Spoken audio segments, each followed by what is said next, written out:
Hi everyone, welcome to State of Play, the only video games interview show that dares to ask your favorite game designer what they had for breakfast. The topic today is OneMan Armies. Console generations have passed by and our average expectations of games has increased, the size of teams has grown huge, and it almost seems foreign sometimes to think that one man could produce a whole game that would be critically acclaimed and worth playing. So I'm very honored to have Jonathan here today to speak with us about his history, his game Braid, and his future. So without further ado, let's introduce Jonathan Blow. Okay. So Braid is the very first game that you created, am I right there? That is not correct. All right. Actually, I have a long and storied history in the game business in one Excellent. way or another. But I do want to, you know, the intro was pushing very hard on the one-man army thing, Yeah. which is not really an accurate representation of Braid, Sure. right? So, I mean, I did design the game, and Right. programmed 99% of it, Right. and all that stuff. But you know, David Hellman, the pixel artist, Was responsible for the major... he's really responsible for the way the game looks. You know, I Right. had some high-level ideas, and, Right. and I would say to him, and we do a lot of back and forth and revise the look, but really he put a lot of work into the game, so I don't want to like... Okay, great. Yeah. And without that contribution, like I could have done the art for the game, but Right. it wouldn't have looked as good as the final thing, and Right. and who knows, I don't think it would have been nearly as successful unless it looked good. So, Absolutely. yeah. And then there were various other people who help out. Of course. In smaller roles. So Yeah, even, yeah. you know, it's funny, even in games that are lower production value than Braid, you'll often find that there is more than one person involved. Absolutely. In some way, Yeah, it definitely was aware of that you know, it does take, I mean, making, yeah, the Braid had definitely more than one person. But I guess in the way that the game has been in the minds of people, it's definitely seemed like, you know, a Jonathan Blow game, you know. As yeah, well, opposed it's definitely, it's like a movie where there's a director who really knows what he wants, right. versus a movie where there's like... Transformers 3. we're just trying to make the most money or whatever. Right, exactly. You know? Yeah, it's definitely very much, you know, so David would do all this art, but even over that, you know, I was directing it toward a certain goal so that it would fit with the other parts of the game in a very unified way, right? Unity of feeling was sort of the goal. Did his art, once he started, you know, really bringing his certain style to it, did it change any of the concepts of the game at all, or the other? You know, not really. A big reason for that is that the game was already in development for a long time before it came on, right? And it was already actually, you could play the whole game. And a lot of the puzzles changed, you know, after that point, like they got revised or they got improved. But at the point where he came on the project, it was basically the game as you know it, gameplay-wise, just not nearly as refined, with a different epilogue. Yeah, and so in terms of what the puzzles are, right, the art style didn't influence it that much. Which you would think in an ideal world it would. You know, like you kind of want some interplay back and forth between all the elements. And the way the schedule for Braid worked, it just didn't happen that way. However, you know, the art style did, I think, affect the mood of the game and the feeling of the game pretty heavily, because that, you know, when David came on was the time when we started getting serious about let's make the game feel a certain way as opposed to just having a certain set of puzzles. And it was a big part of that feeling, right? And with a different artist, I think the game would have felt very different, right? Right, absolutely. So let's talk about your storied history in the games industry. Okay. Like, where did it all begin? Depends on what you call begin, but the first thing I got paid for that was video game-ish was in 1995, which is ancient history for some people. You know, I did a port of Doom and Doom 2 onto like a set-top box system. No kidding. It was a contract for somebody, right? And it was not a good gaming system, right, in any way. But then right after that, a friend of mine from college was actually graduating from grad school, and we said, hey, let's start a game company because we're good programmers. Right. Whatever. So in January of 1996, we started a game company, and we didn't really know anything about the business of making games, and we didn't. We just had enthusiasm, right? Sure. And some technical ability, and it turns out that we started this game company at what appears to me to be the absolute hardest time to start a game company in the history of video games, right? And we did all right considering that. We were in business for about 4 years and then gave up. What was it called? It was called Bolt Action Software. Cool. Few people would have heard of it because, we had one game that we made that went through various names over development, but it was it was an online-only team-on-team sci-fi war game with like a big strategy component. So you were building bases and like trying to do tank shooter stuff, but then you had one person on your team who was like controlling ships in the sky and like doing resource drops, and you had to like go. It was this complicated thing that was pretty interesting in certain ways, but very inaccessible. Like. I don't know if you ever played any old school flight sims that used like every key on the keyboard. Right. Yeah. Like every key on the keyboard did something, and then control every key did something. Wow. Really steep learning curve. And this was the reason I say it was the hardest time is it was a little bit after 3D first happened, so people were still figuring out 3D. How that all worked. There were no 3D accelerators at the time we started, so you had to figure out how to draw every pixel on the screen very fast in a way that like 3D effects happen, right? Computers were still kind of slow, and it was just the time, because of 3D, right? And actually this started happening a little before that, but it was the time when small teams were becoming infeasible. But it wasn't obvious that they were already infeasible. So we were like, hey, we're 2 or 3 people. We'll start a company and we'll compete with these big teams. And we sort of were able to, but like not quite. Like if we'd started a year or 2 earlier, it might have worked better, But now, that's kind of come full circle, and it's totally feasible. One person can go make a hit game that's wildly successful. And that was very hard back then in 96, 97, because people didn't download games off the internet, really. I mean, you might be able to sell a little bit, and so how you had to make deals with people and maybe try to get your game on the shelves and whatever, and it was a disaster. Right. So that ended. Bolt Action Software, RIP. Yeah, and then I did a bunch of consulting for various companies and writing for an industry magazine. Cool. And doing independent projects that never got finished. And then in 2005, I decided to start Braid, and I got serious about it, and I said, I'm going to finish this game, and it's going to be good. Right. And that's sort of the difference between that and everything I did for, between 2000 and 2005. What was it that pushed you over the edge with saying, let me get serious? Was it not just, what was most of it, I want to finish a project, or was it, I want to finish a project and I want it to be like financially solvent? How did that factor in? Well, a big part of it was I want to finish a project, but it was also the nature of the projects I was doing, right? So I went to college in computer science. I've been interested in programming for a long time, and I was mainly a programmer. In that first company, I did do a bunch of game design, right? But I still thought of myself mainly as a programmer. And so the things that excited me about projects were really hard technical things that had been unsolved. And I was like, oh, I'm a smart guy. I'm going to come along and solve them. And then some combination of the problem being a little too hard and me not working hard enough on it because I'm all distracted and stuff would lead to like these things. They would kind of get done and they would kind of be cool, but not in a playable game kind of way, right?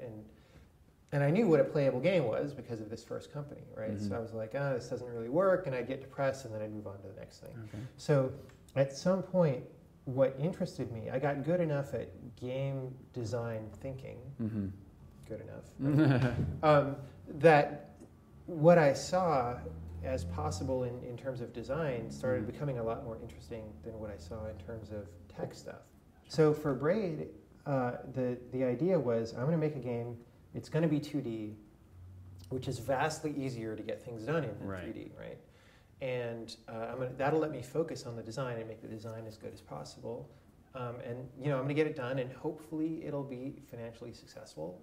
But if it's not, that's okay, because I want to at least make this one really good thing. hopefully I just have enough money to finish it, right? Right. And that all worked out, like in this way, the timing was really lucky. Like the market for indie games in 2008 kind of blew up in a way that I couldn't have expected, right? So the game did a lot better. Good. And it's allowed me to go on and do bigger projects. Cool. And the game got done.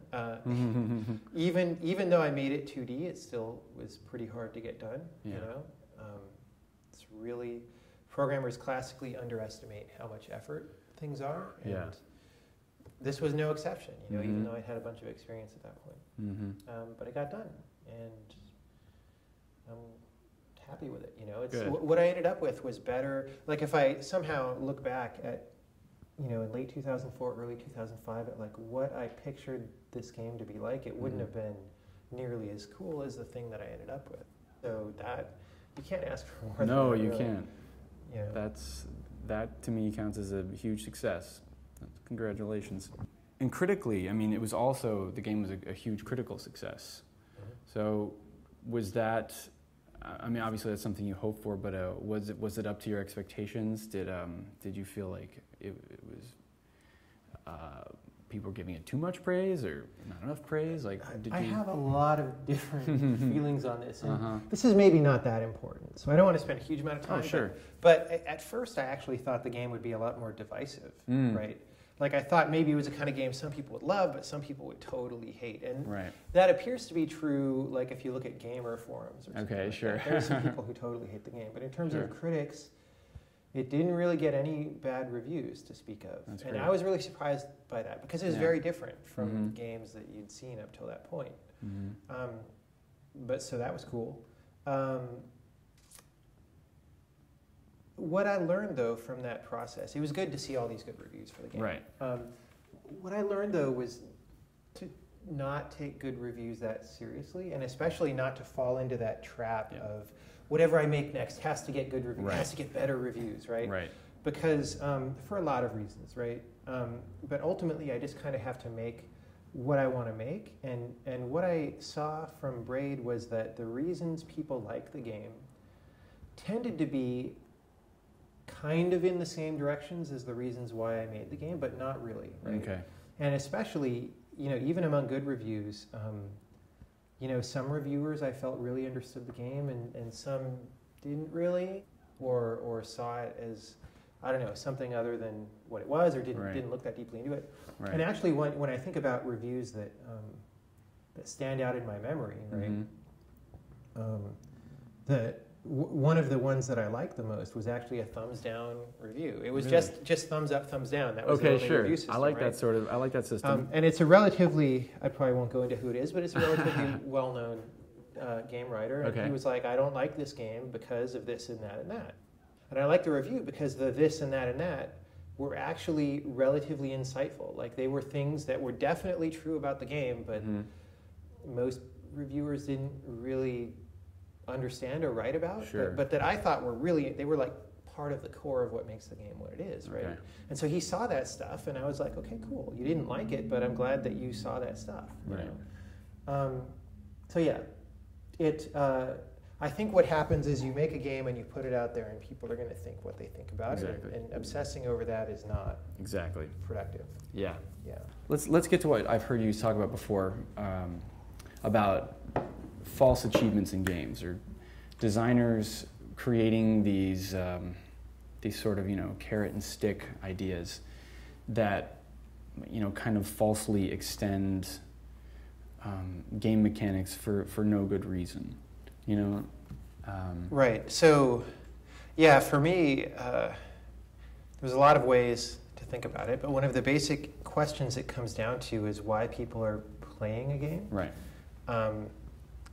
Well, there's two directions to come at it. Like, what is the designer trying to make, and what are people trying to play, right? So coming at it from the what are people trying to play angle, you ask somebody, well, why are you playing this game? And they'll say, well, probably I just want to have fun or something, right? But if you dive further into that answer and ask, like, what does fun mean, and what kind of fun, and what's fun for you versus what's fun for another person, and why are you choosing this activity to have fun instead of some other activity that other people would say is fun who wouldn't play video games, right? Right. There's a lot of introspection to be had there.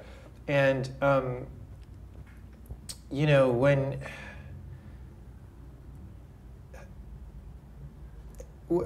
you start doing that, I don't know, it becomes a very large discussion, right? So I'm only going to talk about me personally, because that's the only me in terms of the games that I play, which is also, right, when I turn around and make games, right, I'm making games for an audience sort of like me, right? I at least like to think that I value my time and that I don't spend a lot of time, you know, just wasting it and whatever, right? And when I go and do some activity that people would typically call an entertainment activity, right? Whether it's watching movies or playing video games or anything like that, I'm not really doing it as escapism usually. I mean, escapism is all right. It has its purpose in the world, but usually when I do something like that, I'm looking to have an experience to add back into my life somehow, right? So there's something that I'm hoping to get from it, rather than, oh, my life is terrible and I just want to do this thing so I can ignore my life, which is what the stereotype of escapism is, right? So there's some value that I'm looking to get from a movie that I go see or a game that I play or something, and that value is something besides 20 hours went by and now I'm 20 hours closer to death. And whatever, right? So, so then the question is, turning that around, as the game designer, I'm looking to put value into a game that I can give to people that'll be worth their time, right? And so that was one of the design ideas behind Braid, is I want this game to be compact and brief and maximally dense so that you get the most value for your time out of playing it. I feel like when you make a game that is inherently valuable or gives people something through the act of play, right? They don't need artificial things to string them along and keep them interested, because the material of the game itself is interesting, you know? And I'm not claiming, you know, since I just mentioned Braid, I'm not claiming that Braid is interesting for every player in the world or whatever, but for its audience, right? For its audience, it is an interesting enough experience that it doesn't need achievements or anything like that. And for yourself, like, I feel like when we create things, it has to be something that we are in love with, you know, for it to have meaning for other people. And so the thing about achievements is they're a structure, and they're a structure that is hollow. It doesn't have content, right? The content has to get put inside. And it's very easy, like, I feel like what happens in video games a lot these days is people confuse the structure for the actual game and for the valuable part of the game, right? And the extreme version of this, right? There's this whole gamification trend that's been going on for, you know, at least a year now. It's a big thing. People are all, oh, my website's going to be awesome and it's going to make way more money because I'm going to add game mechanics to my website, right? And when they say game mechanics, what they mean is like points and achievement. Those aren't game mechanics at all. Right. Those are those are hollow, empty structure that has no value in its own, right? And then something that kind of happens, I feel like, is people go into games these days, or certain designers, not all, right, presupposing the structure. We're going to have this story and this plot and all these achievements and whatever, and then we just have to find a way to fill that in. So we need a 100-point achievement. I mean, it's not this ridiculous, but we need a 100-point achievement. Let's make it, you know, killing 30 monsters in a row without getting hit or whatever, right? And that's all right, but when you start doing that, and that's kind of the same way that this other game is approaching it, which is the same way this other game is approaching it. You kind of end up making something that's not that interesting, I feel like. So just from the standpoint of wanting to make something that is really worth people's time, I come at it from the direction of, what is the core activity that you're going to be doing? If you're sitting here playing this game, what is the most basic thing that you're doing, right? And often there's different levels to that. There'll be like the thing you're doing from second to second, and then minute to minute, and 10 minute to 10 minute, or whatever. Right. What is that? And then that needs to stand on its own, in the absence of achievements or cutscenes or any of that stuff, right? So that's one way of looking at it. I mean, one thing that I've said in lectures before is that I don't like the manipulative stance that game designers have when they show up and decide that a game is about tricking you into playing it as opposed to giving you something, right? A lot of game designers will sort of deny that that's what they do, or say, oh, it's sort of what we do, but that's the craft, and if you don't like it, you're not going to be a good game designer. I don't totally disagree. I do a little bit agree with that. There always is a little bit of trickery in game design, but the best thing I can do is respect my audience and try and make it minimal trickery that is the most respectful as it can be. It's a really interesting ethical area, actually. But yeah, I think a lot of game designers are irresponsible. When we can make something that affects so many people's lives, right? Like a AAA game these days, a hit one is, I don't know, 10 million copies or more, probably. I don't know. And when you are making something that affects that many people, and you're not thinking about exactly what way you're affecting them, like seriously, not just like, oh, I'm giving them something fun, but like really introspecting, I feel like there's something wrong. Like regardless of, if you think really hard about it, and then you come to the conclusion, oh, what I'm doing is great, this is totally good, that's fine, right? But I feel like there's a lack of serious thought in the industry. Yeah. People go and they spend 3 or 4 years of their life making a game, working very hard. It's very hard to make these games, even when you have 100 people helping. And rather, because it's that much of your life, right? You would think it's very important to understand it and to spend that time well. But I think often the opposite happens psychologically. It's like, oh, I'm putting so much of myself into this.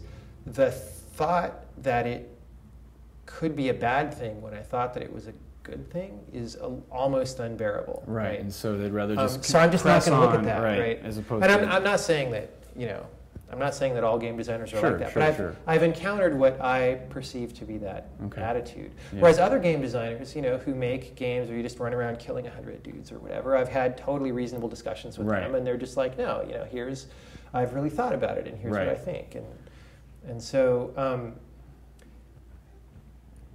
it's complicated. There's a lot going on. So would you say that, because I feel that way, that there's something to be said for a very simple concept, executed very simply without a lot of, excess baggage. I mean, say if I made a game tomorrow and it was, it's Orc Smash, and I play a character and there's no story and it's just smash orcs in this weird way as fast as you can, kill them all. But that's all it is. Like if it's like simple ideas like that, in my opinion, like mean a lot more to me than like it's Orc Smash and there's this epic story about blah blah blah, and then you add in all these cutscenes and you add all this, like this level and this level and this level and da da da da, and I'm trying to like make it into this world and with an amazing thing. Like to me that almost feels more hollow than a simple experience. Is that something? Is that what you're sort of getting at a little bit? Like, it's complicated, right? There's a lot of things, but exactly what I think about that is that when somebody goes in and they start, let's imagine for a minute that what you just talked about was actually being designed by an individual designer, which is usually not the case, right? Like it comes out of a big company and there's all these mandates for what we're not going to sell at least 5 million copies if you don't put this and that, right? But if you sort of abstract that away for a second, right? when you feel the need to put all that stuff in before the game is even determined, right? It just sort of, it shows a lack of faith in the fundamental value of what's being done there. And I think that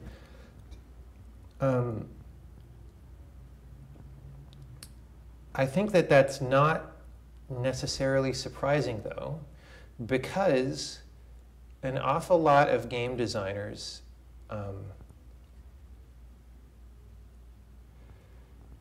you know, some game designers, they'll often, wow, this discussion could go a bunch of different ways. I'm gonna not go there. I'm just gonna say,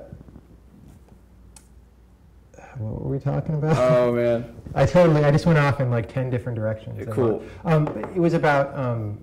Right, having that big structure. Right. Yeah. Deciding the structure before you really... You know, so the flip side of all that I was saying is, you know, some players really like that. They want the big world and to be immersed in it. And, you know, I like that in certain games, you know.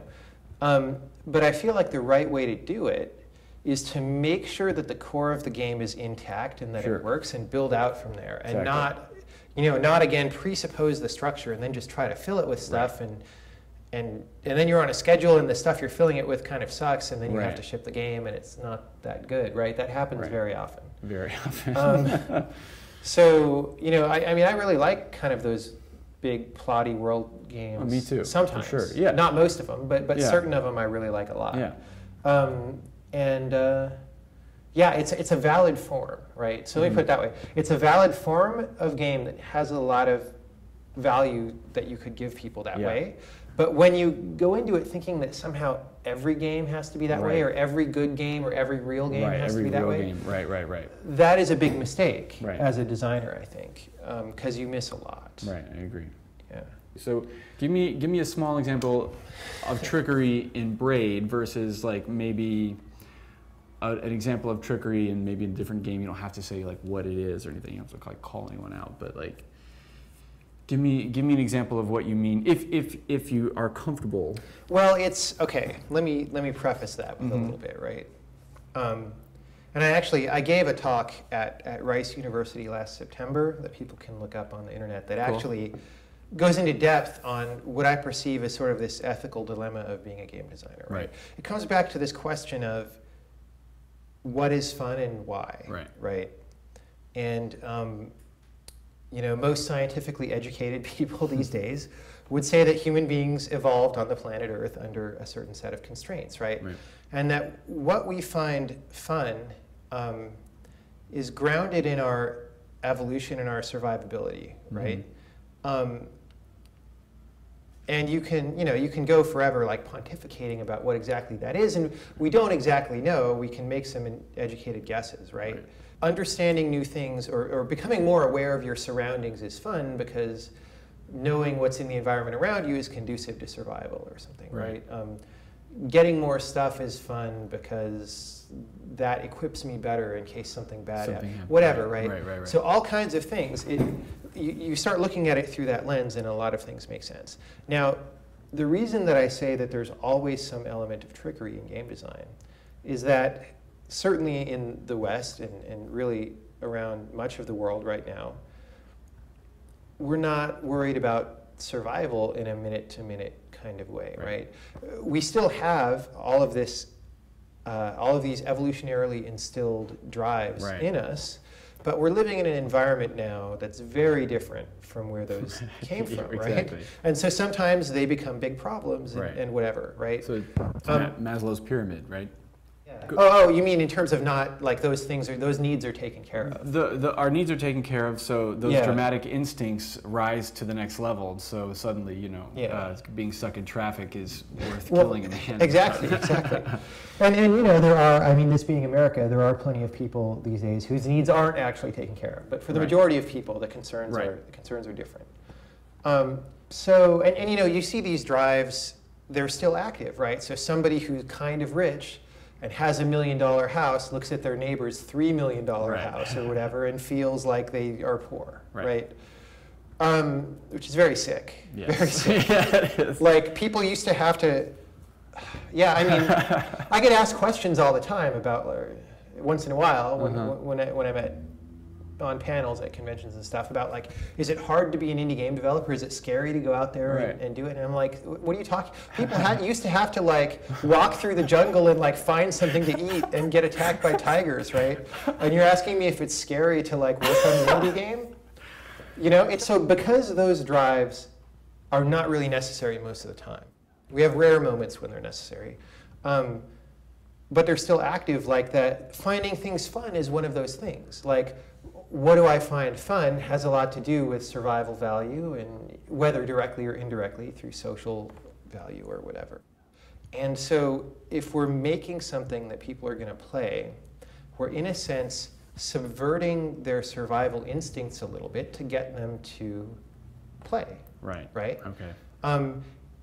If I were to make a game that worked very hard to be orthogonal to everybody's survival instincts, or just instincts in general, or even push in the opposite direction, it would be a game very few people would be interested in, right? Even if it's intellectually very interesting, you would find that they wouldn't want to play it, right? So as a designer, we have to be aware of that. You can just go into it and say, like, hey, I'm going to make a game like this other one, and I'm not going to think about it that much, and you know, but if you start thinking about it, you see that, yes, we're making something that is not strictly necessary, right? But not only is it not strictly necessary, but it is kind of taking these energies that people have about what they want to do and what they find pleasant and what they find unpleasant, and channeling them in a certain way, like trying to use that to drop somebody into a certain mode of interactivity, right? And so that is why this is an ethical question, which is, we're sort of, you know, in the way that you like, if you understand a computer system really well, you can like start to hack into it, right? If you understand human psychology to the extent that we do in the 21st century so far, we'll only have more understanding as time goes on. You can sort of hack into it and do things, and that's what game designers have started to do, whether they admit it or not, right? And so it's a very important question then, why are you hacking into somebody's head and making them want to do this stuff, right? What is your point? And if your point is just, so it's kind of the core of this lecture that I gave last year, is if your point is just to get money out of them, then that's kind of a parasitic kind of a behavior, right? Where you're lulling people into something and you're extracting something from them, right? You can have the opposite goal, which is sort of the artist goal of I'm trying to give people something that'll help them in their lives or be valuable or whatever your viewpoint on that is. And okay, you know, I probably take some money in return because I need that to live, but ultimately it's a different nature of exchange, right? That's probably enough. Okay. Fair enough, fair enough, fair enough. All right. Great. Well, let's back it up a bit to the topic I chose for today, which was OneMan Armies. I recently read an interview with this guy George Lois. I think that's how you say his name. He was he was an ad man in the '60s. Did a lot of like you know, print work, and but he just had a great quote. And he says, "I know it sounds terrible, but everything that's great in this world gets done by one or two people together. My advice is to avoid group analysis paralysis, reject con, and create icon." So that stuck with me for the past few months, and I thought it was something that was definitely relevant to your way of working. Yeah. And when I understood, like, do you feel that?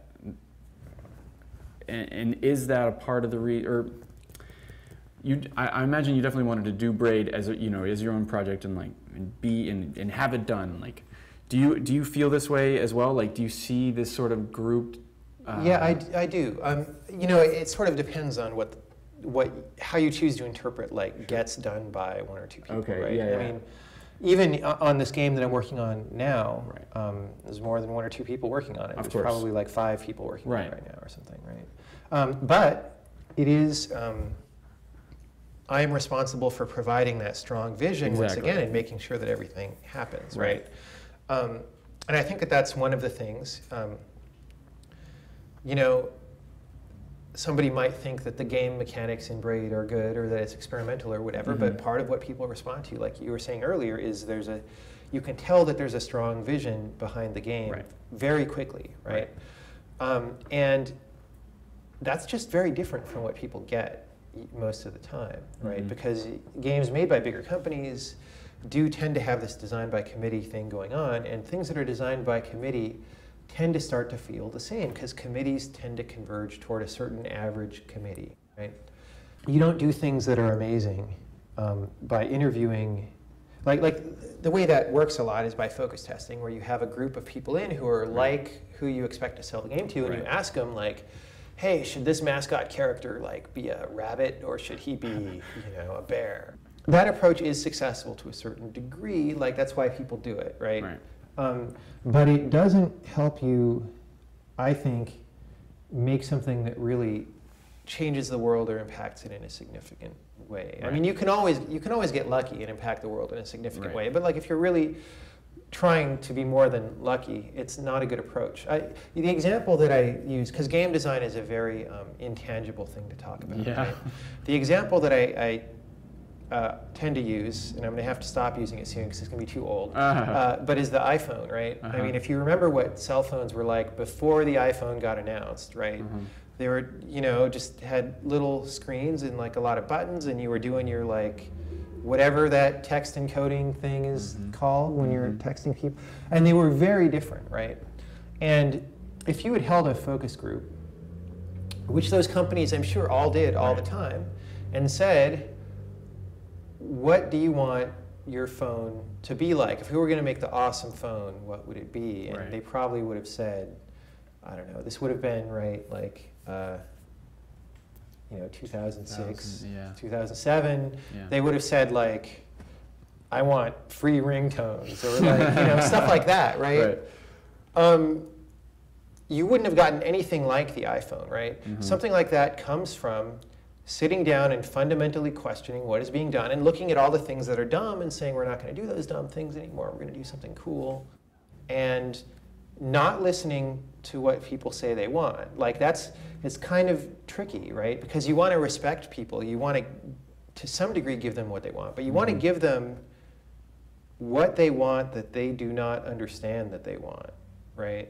And that's how you get the magic, is that when they didn't understand it, they didn't imagine what you were about to give them, and then you give them something that's like outside of what they were thinking about. That is really cool.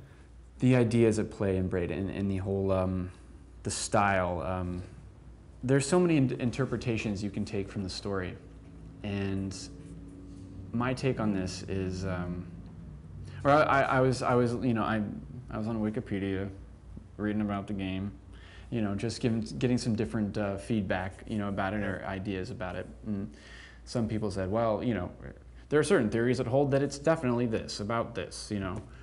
And it seems to me, and I will put myself on the chopping block here, and at the risk of looking like a fool, I would say that the game, that whole sense of mystery and memory and loss and confusion and trying to be a good person versus being a bad person versus doing what you should do and what you shouldn't do, it seemed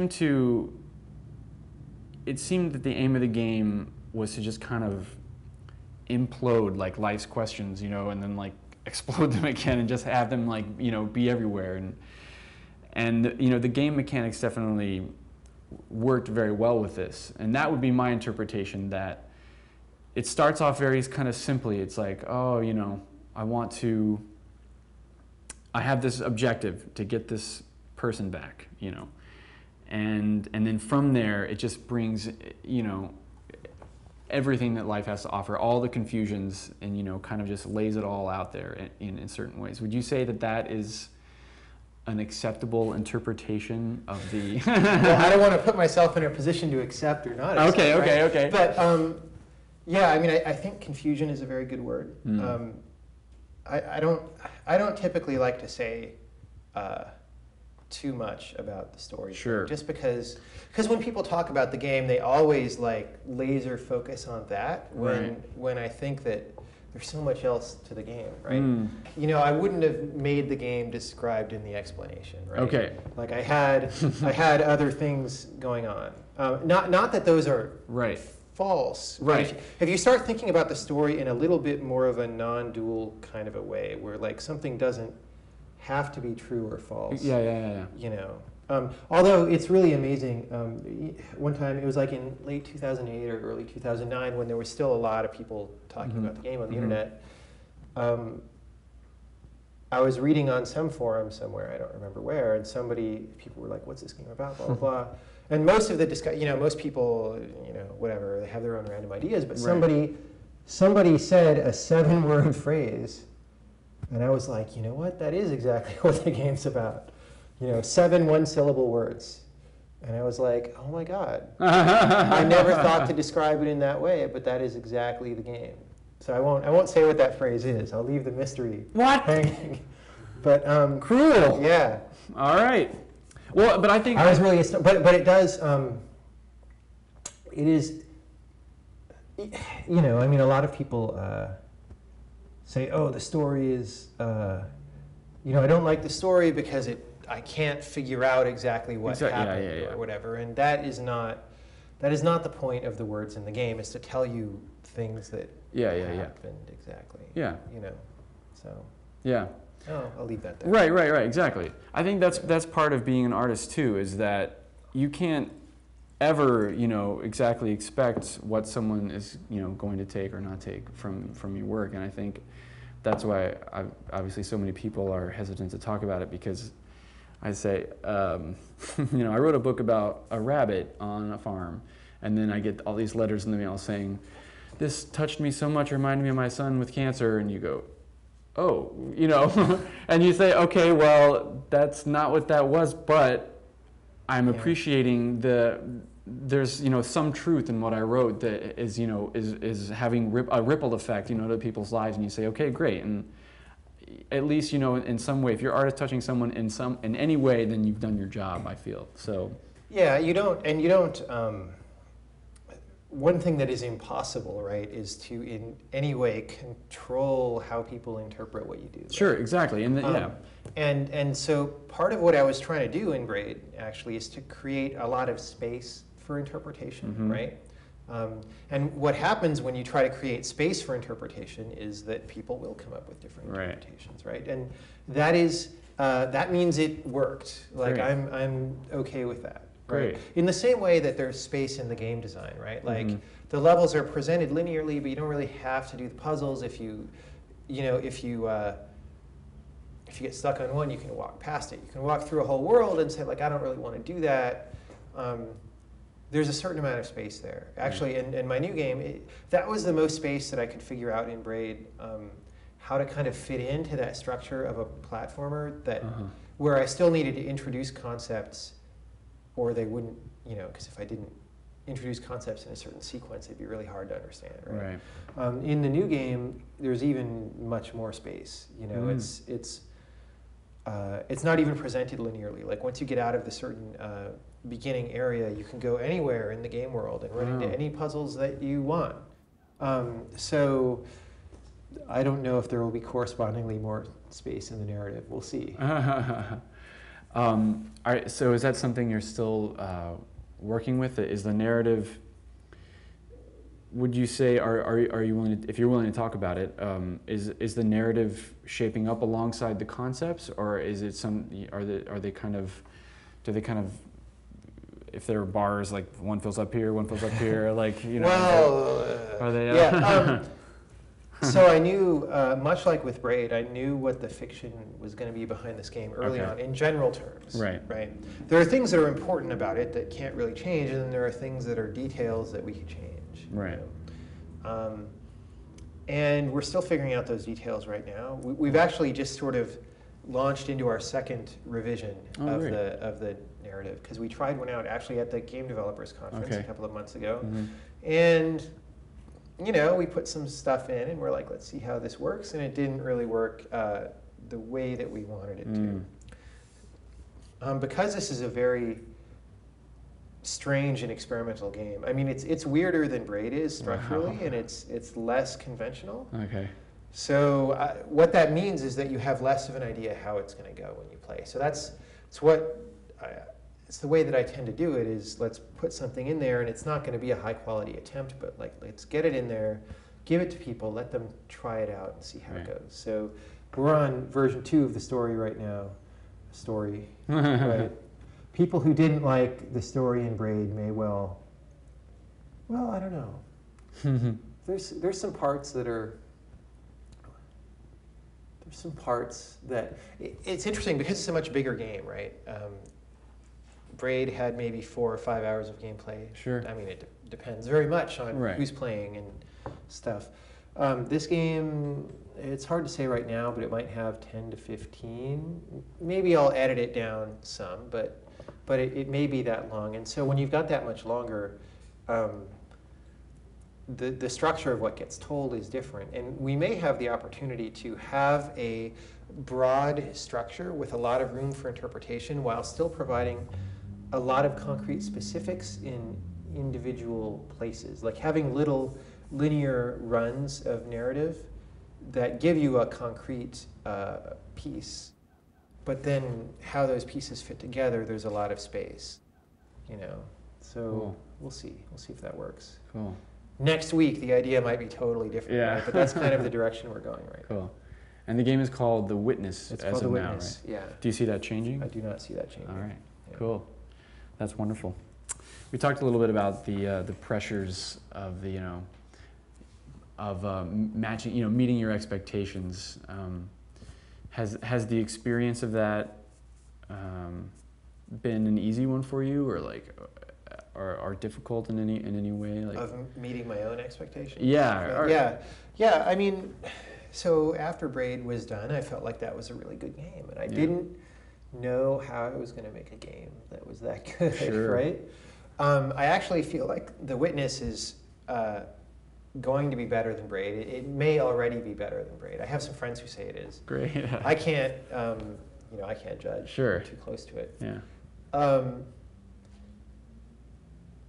And the way that happened, though, was just because it's a complicated thing. Yeah. You can't see it all at the beginning, and you might be able to see a whole game that you're designing if it's very much like a previous game. Like if you were making a game and you're like, I'm going to make something like God of War where you run around and fight a bunch of dudes, but then it's got like Ikaruga in it, so you change color. That's been on a comeback lately. There's been 2 or 3 games doing that, right? But if you're going to do something like that, then you can kind of have a pretty good guess at what the game is going to look like in the end, right?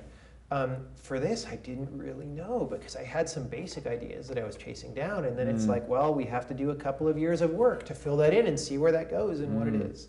And there was just a step of having faith that the ground of ideas that I'd picked to run with is fertile enough that what we get will be good at the end of it. And that appears to have been true. I'm happy with what we got. Great. And now it's a matter of just finishing it and making it polished and doing all those nice things that make the game nice. Cool. And how to deal with it, like that pressure. I mean, I try not to have pressure, right? Yeah. Just something about the process of unearthing things, and then showing them to people. If that's the design method, then it's kind of okay, even if you made a game that wasn't as good as the last one, or even if it wasn't that good, like you found something to give to people, right? And that's all right, as long as that was done, then I feel good about what I'm doing. And so, this is something that I'm gonna, assuming I keep making games. That was going to be my next question. It's sort of unlikely that, say you have a 10-game career, how likely, and if you count Braid as my first game, which I sort of do, because what I did there is very different from everything that came before, and sort of I learned a lot in the process of making that game, and now what interests me is very different from what used to interest me, right? So if Braid is game 1 and The Witness is game 2, and there's going to be 10 games, what are the chances that every game is always better? Has that ever happened to anybody in the history of any medium? Probably not. unless you stop judging things in terms of better, right? So it's better to come to grips with that now and just say, well, what if the game I'm working on is the worst game ever made, right? Am I still okay with what the game is, right? And I am. And so as long as you're okay with that, then it doesn't matter. Good. So I agree. I'm 90% okay. If it really was the worst game ever made, I would be a little bit bummed. But, sure enough. but not too bad. Right. Like, because I know. Well, I just know that it's good. Good. Know? So you can't. Yeah. Right. I mean, and so I guess what that means is that personal expectations are satisfied, right? Again, you come into this other question of what are people out in the world going to think, and if they don't think it's good, they're just kind of wrong. Sorry, well, not that they're wrong, but you know that you know maybe it just has a very because it's not going to happen that 0 people in the world like the game, right? But it might just be that it's a very, very niche thing that you just need a microscope to see, but once you see it, it's beautiful, right? Yeah. I don't think it's that. I think a lot of people are going to appreciate the game. Good. But if that didn't happen, I would hopefully be okay with it. We'll find out. Good. That test, if I keep making games, that test will come one day. Yeah. And Is The Witness something you're doing independently as well this time around? Yeah, there's no publisher backing. All right. It's, I actually tried to do that. Wow. Because I knew it was going to be an expensive game, Sure. which is also the reason why, like after Braid, I went off and did some prototypes of other things because I had the idea for this game, but I was just like, no, that's going to be it's going to be a really huge effort, and you probably need to relax and do something easier after Braid, and it's going to be super expensive, and do you really want to spend all this money that you just made and potentially lose it all and then be out on the street or whatever? Right. Turns out that's not even really a danger. Like Braid's continued to be successful enough that we can fund this game pretty comfortably, right? So that's been good. But I didn't know that even back when I started talking to publishers. And with a very recently successful downloadable game, I got pretty favorable conversations with them, right? But it turned out that even with really what they consider good terms, it just wasn't what I was interested in. It was just going to mess up the project, right? Because they either want to control when it ships, or they want to, they're going to start saying things about the design if they're giving you all this money. Right. And I just didn't need that. I just don't even need somebody pestering me every week, like, how's it going? How's it going? It looks like it's going slower than you, because it is. In. We just delayed the game by a while. It was originally supposed to be this winter, and it's next year now. And publisher might not be happy with that, right? And so what it came down to was, I don't need the money. It just would be nice to not have to, spend savings, right? So that then if the game failed, then I could make another game that was ambitious, right? So when you don't need the money now, suddenly all these things become really annoying, right? Or really unacceptable, right? Whereas publishers aren't used to dealing with people who don't really need the money. So especially small, like indies who don't really need money for their next game, it's unheard of, right? So their idea of what deal makes sense for them to make doesn't intersect with my idea of what deal makes sense to take, right? At least for funding. Like later on, when it comes time to release, based on what platforms we want to release on, we might sign with a publisher as more of a distribution channel. Kind of a distribution deal, yeah. So we'll see. So this isn't an announcement that we're not working with a publisher, right? Right. But it's just the nature of the deal would be different than what you might expect. Right. Now that said, there's a lot more indies today who have plenty of money, right? So I start to wonder if there's going to be some niche there that some new publisher is going to move in and try to fill or not, or if there's just no role for them. Right. I don't know. I don't know either. Yeah. I wish I was a publisher. Wait. You don't. No, I don't. It's not that great of a business. No, it's really not. Especially, Anyway. So is it, what will The Witness possibly be in a box? Do you have any idea about if that? It's hard to say. I mean, Braid was in a box after they bundled it with. No, we did a PC release. Oh, okay. And it didn't sell that well and stuff. But it was after the game was pretty old and whatever. But before the game had been a success, it was like it would have been really hard to get a box deal. Right. So whatever. You know, now that we have one successful game, it may be easier to turn around and do a retail thing. I don't really like the idea of manufacturing that much plastic and putting it in the environment. Sure. That's not cool. Margins on retail are really bad because you get, it's like I made this game and I'm getting a minority of the money that comes from it. How does that make any sense? You know? You know, download is much better that way. Like when you buy something download, the people who made the thing, well, in games. In music, it's probably not this way. Right. But in games, if you buy a game for download, the people who made the game are probably getting the majority of the money, and, which is good because that helps them make new games, right? Or whatever. Whereas the publisher, yeah, I'm not gonna rant about that. But so it's going to be downloadable. Whether there's also physical distribution, I don't know. Cool. I could imagine some wacky way in which we could launch as physical, like, because it is a bigger game, it might make sense to buy it retail, and like you could imagine like the Nintendo console or somebody like wants games, and we're like, okay, we'll give you a game, and it happens to be within the parameters of what they expect, and it's retail first, and I don't know, things can happen. Right. Never be too surprised by the future, but it seems unlikely. Yeah. Yeah. Cool. All right. Well, all is fair. I feel like either way, you know, I mean, even for myself, you know, speaking personally, the idea of a downloadable game having more value, or it has much more value, you know, than even a few years ago for myself. You know, it's like, especially with, you know, with your game and others like such as that. Like I've had truly moving experiences from smaller games, you know, that were just download only, you know. Yeah.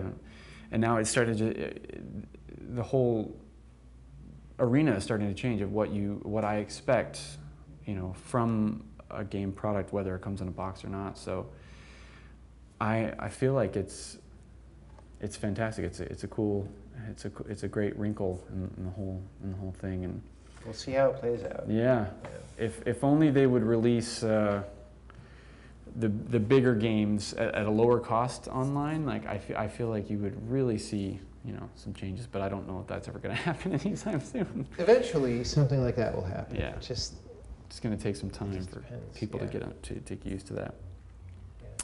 All right. Well, my final question for you is, you know, kind of touching on what you talked about before, like, could you see yourself doing this for the rest of your life?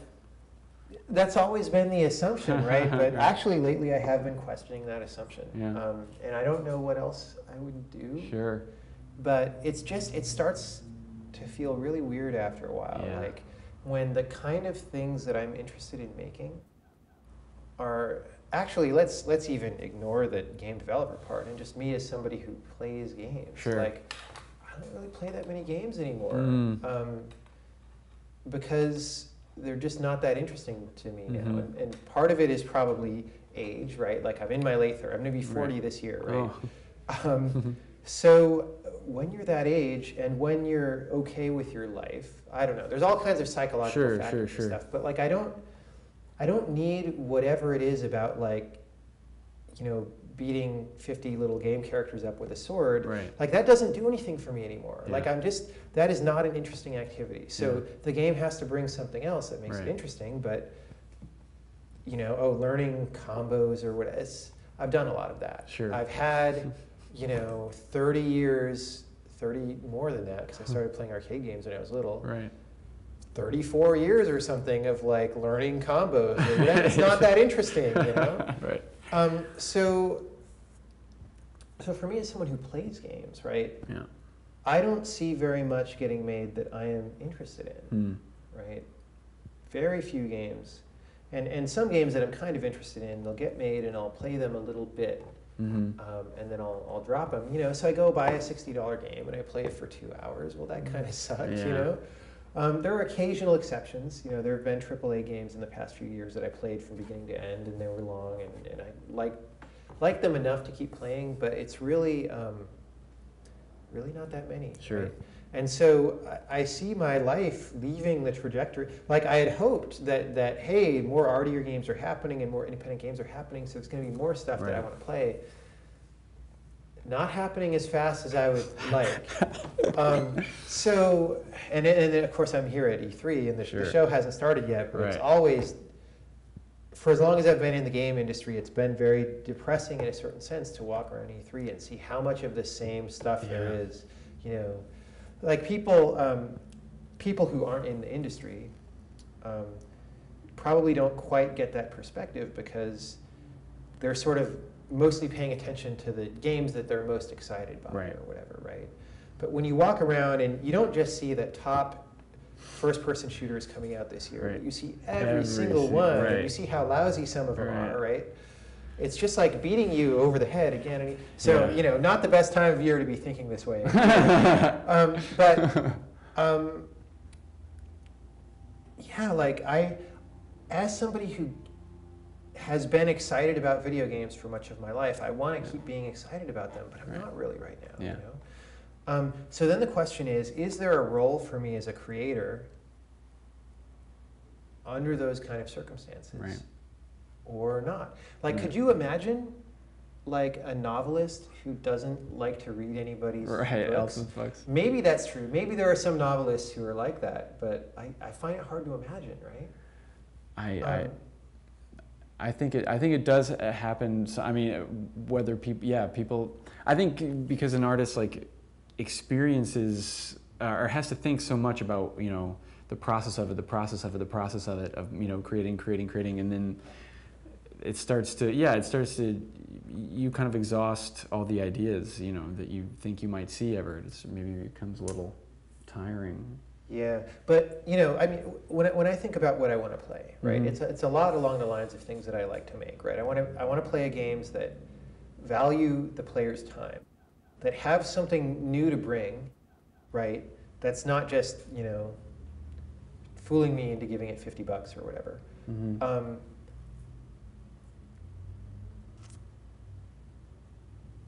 That's mostly it, right? And then everything else is just like. Can we explore a little more? Like I'm a person who has a lot of things that I think about, right? About the world and like things that I wonder about and like sort of mysteries that I'm interested in and just like trying to live. Everybody has their own little idea of like what living life well means, right?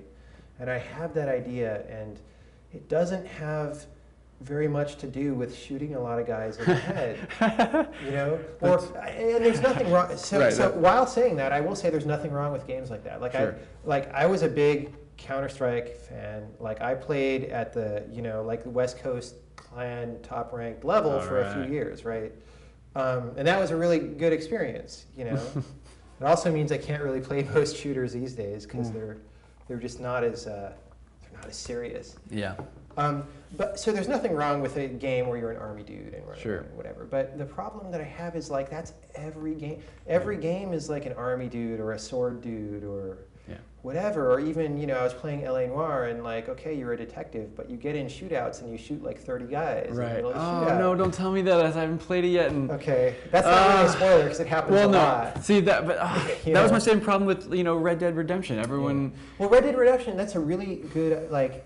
That's one of the few games that's AAA that I played all the way through, and I was glad I played all the way through. However, it should have been like a 6-hour game. I agree with you. Oh my God. There's this thing, not to spoil anyone who hasn't played Red Dead Redemption, but they do something at the end of the game. The way they end it is really, not the very ending scene, which I thought was a little, didn't work and cheap, but they did this thing where they tried to have some emotional consequence in the game, right? And I thought that was really cool. It involves caring about your family and all that. It's been set up from the beginning of the game. But you just, like in the 2 hours before that, as the game's been ramping up and you're doing all this stuff in Mexico, you just like mowed down 200 guys with a Gatling gun, It's ridiculous. Right? And after you've done that, like it gives you your kill count on the screen, and mine was like 800 and something by the end of the game. And it's like, I just killed 800 people, and some of them were like innocent peasants because I was like trying to get up in the ranks of the Mexican, like, whatever, right? So, like, I presided over the butchering of innocent people, and now you're trying to have me have a nice emotional moment at home with my family, and it's like, no, that's not. At this point, my character is like one of those guys who comes back from Vietnam and can't assimilate into. Except times up. I mean, how many people who went to Vietnam even killed 8 people? Exactly. Right? Versus like 800.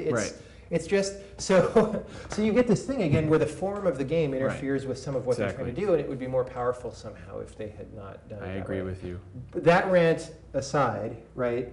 I did think that they really succeeded at certain stuff in that game. Like they had missions where like you're like herding cattle, right? And they somehow made that cool. Yeah, that was great. Right. So the first time. Now it's not that my life aspiration is to herd cattle. Sure. Right? But I found that a really fascinating play experience, and that went outside of like, oh, I'm a gun dude, or whatever, right?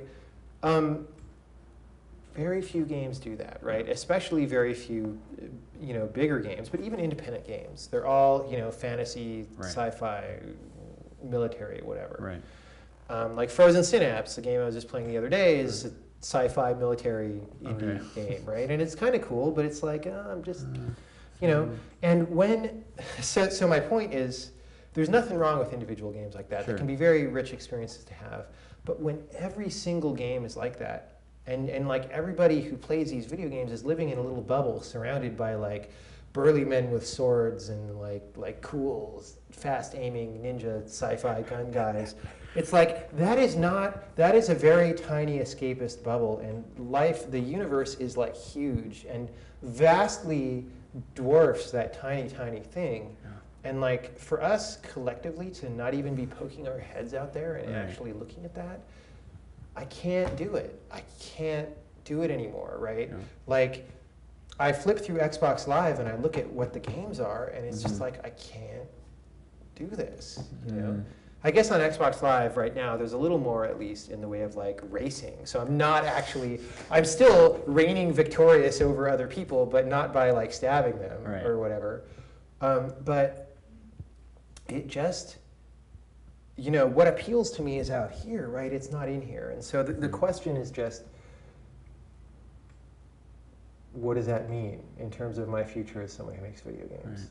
Like, I feel like there's an audience for stuff that I make, but it's maybe is not the same people who are playing most of these games. Maybe it is. Like, certainly Braid went live on Xbox Live Arcade, which is a hardcore gamer place to go, and enough people appreciated it that it was a successful game.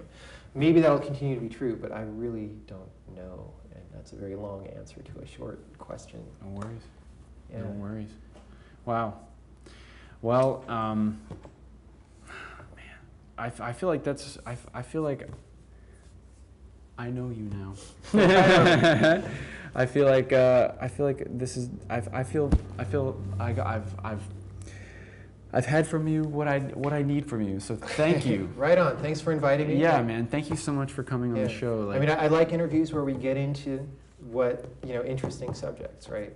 I agree. So that's what we want to do here. So right it means the world that you've come on, and I really appreciate your ideas, and I'm very much looking forward to not only seeing what you do next, but